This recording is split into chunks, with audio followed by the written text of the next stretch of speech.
У Микеланджело Моисей с рогами, у Рембрандта без. Этим небольшим актом иконографической коррекции образ еврея был перенесен из мира чудовищ в мир людей. В нидерландском искусстве, в отличие от любого другого христианского искусства, до него еврей вновь становится частью человечества. Так начинается статья известного британского историка Саймона Шамы в каталоге выставки «Евреи в эпоху Рембрандта». Выставка проходила в 1981 году в еврейских музеях Вашингтона, Лос-Анджелеса, Чикаго и Нью-Йорка. Она стала очередным витком осмысления еврейского в творчестве Рембрандта. На картине «Ужин в Эммаусе», которая сейчас находится в Лувре, появляется новый Иисус, который отличается от традиционных канонических образов. Рембрандт постоянно экспериментировал с новыми художественными решениями, в том числе с образом Христа. Такие поиски новых образных решений были частью работы художника с его учениками в мастерской. Изображения создавались с живой модели или с масляных этюдов. Инвентаризация имущества Рембрандта 1656 года подтверждает наличие двух его собственных работ с изображением головы Христа, а также одной анонимной, созданной с натуры. 8 таких учебных этюдов стали частью выставки 2011 года, представленной в Париже, Филадельфии и Детройте. На этих изображениях, схожих по технике и физиогномике, формулируется новый, живой, естественный образ Спасителя. Мы позволим себе предположить, что моделью для этих этюдов мог стать один из еврейских соседей Рембрандта по Амстердамской улице Бреестрат.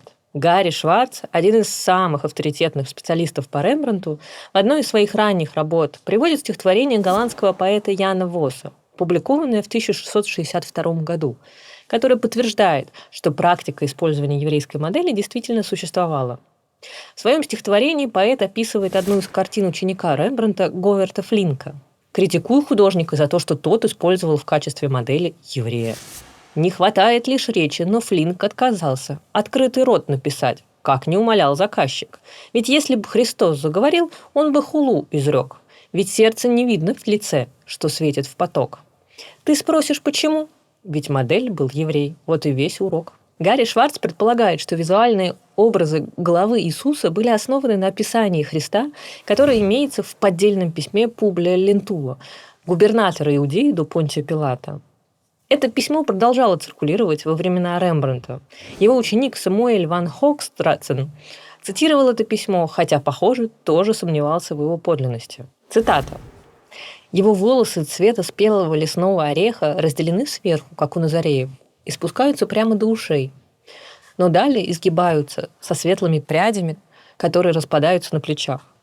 У него светлый лоб, без морщин, щеки слегка розоватые, нос и рот безупречны, борода большая и густая, но не длинная, разделенная посередине, а глаза яркие, переменчивые». Другая американская исследовательница, соавтор книги «Вера Рембрандта» Шелли Перлов соглашается с этой гипотезой Гарри Шварца, но продолжает дискуссию вопросами о том, насколько Рембрандт при создании образов ориентировался на живых моделей своего еврейского окружения. Масляный эскиз с изображением Иисуса в Детройтском институте искусств наиболее близок к фигуре Христа на картине «Ужин в Эммаусе» 1648 года из Лувра.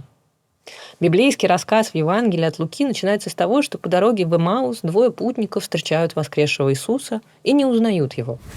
Они рассказывают ему о смерти своего учителя на кресте, а также слухах о его воскресении. Они говорят о крушении своих надежд на скорое избавление Израиля. Иисус, все еще неузнанный, объясняет им, что в исполнении пророчеств Мессия, прежде чем войти в славу свою, должен был пострадать. С наступлением вечера, когда за ужином Иисус благословляет и ломает хлеб, ученики, наконец, узнают в нем Спасителя. На картине Рембрандта, следуя библейскому рассказу, два путника узнают Иисуса в момент, когда тот разламывает хлеб. Ширли Перлов в своем исследовании приводит для сравнения гравюру Дюрера с тем же сюжетом. На гравюре Христос разрывает хлеб ритуальным жестом, напоминающим Евхаристию. В картине Рембрандта более натуралистичный Иисус отрывает конец косички халы, традиционного хлеба ашкеназской общины Восточной и Центральной Европы для шаббатней и праздничной трапезы. Откуда художник знал о таком типичном еврейском хлебе? Рембрандт мог быть знаком с примечанием в нидерландском переводе Библии 1637 года, который объясняет, что Иисус ломал хлеб по обычаю евреев в начале их трапезы. Хлеб их пекли так, что его можно было легко ломать. Художник также мог знать о плетеной хале через свои контакты с евреями в районе, где он жил. Или, возможно, видел хлеб, выставленный в еврейских пекарнях. Таким образом, художник здесь ссылается на еврейские обычаи, которые сам наблюдал вокруг себя. Рембрандт изображал физиономии, обряды и одежду евреев. Эти экзотические детали были важны для его изображения раннего христианства в контексте иудейской эпохи Второго храма. Согласно библейским описаниям и описанию данному Иосифу и Флавия, Рембрандт выводит и архитектуру Иерусалимского храма. Кроме того, для создания изображения Иерусалимского храма у него был доступ к переводу трактата Талмуда о его постройке, выполненному в это время профессором Лейденского университета Константином Ламперером.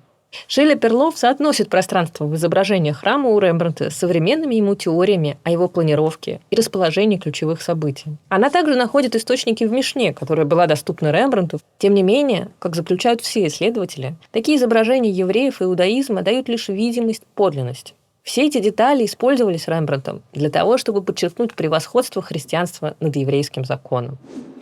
И хотя художник не был филосемитом, как было принято думать, начиная с XIX века, тем не менее он проявлял стойкий и неприходящий интерес к евреям и иудаизму на протяжении всей своей творческой жизни. Это касалось не только евреев библейской истории, но и тех евреев, которых он видел вокруг себя.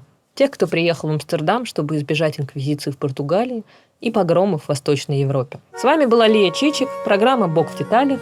Смотрите наше следующее расследование через неделю и подписывайтесь на наш канал «Идеи без границ». Thank you.